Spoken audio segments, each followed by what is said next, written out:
Losing it all for Jesus. Sydney McLaughlin-Levrone is one of the greatest sprinters of all time. Last Paris 2024 Olympics, nakapagtala siya ng kanyang 6th new world record nang tapusin niya sa loob lamang ng 50.37 seconds ang 400-meter hurdles. Dahil sa kanyang tagumpay, kinuha siyang endorser ng big brands like New Balance, which gave her an annual base pay of $1.5 million. Her pay from Tag Heuer and Gatorade also contributes to her total net worth of $12 million. Some people might not know that Sydney is proud of her faith in God. Ang sabi niya, "What I have in Christ is far greater than what I have or don't have in life. He has prepared me for a moment such as this that I may use the gifts He has given to me to point all the attention back to Him." Sa isang interview, inamin niyang minsan nalalagay sa alanganin ang kanyang endorsements dahil may pressure on her to be less vocal about her faith. Sabi niya, "I don't live for the approval of people, and even if an endorsement or something wants to leave, I know that God will provide for me in the way He sees fit." Siya ay magandang halimbawa ng sinabi ni Apostle Paul sa Philippians 3 verses 7 to 9. The first part of which says, "But whatever were gains to me, I now consider loss for the sake of Christ."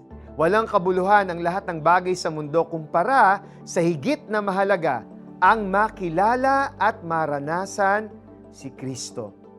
Sana ganito rin ang laman ng puso mo, that Jesus is your greatest desire. Hindi masamang maging successful o magkaroon ng magagandang bagay sa buhay, pero hindi sana palitan ng mga ito si Kristo sa buhay mo. Let us pray. Lord Jesus, thank you for reminding me that you are the greatest gift I could ever have in my life. Holy Spirit, help me to desire for Jesus, even if that means losing the things this world has to offer. In Jesus' name I pray. Amen. Anong mga bagay sa buhay mo ang takot kang mawala? Pamilya? Trabaho? Pera? Kalusugan? Submit them to God in prayer, trusting that He will take care of these things for you. Ngunit dahil kay Kristo, ang mga bagay na pinapahalagahan ko noon ay itinuring kong walang kabuluhan ngayon. Oo, itinuturing kong walang kabuluhan ang lahat ng bagay bilang kapalit ng lalong mahalaga, ang pagkakilala kay Kristo Jesus na aking Panginoon. Ang lahat ng bagay ay ipinalagay kong walang kabuluhan. Makamtan ko lamang si Kristo at lubusang makasama niya.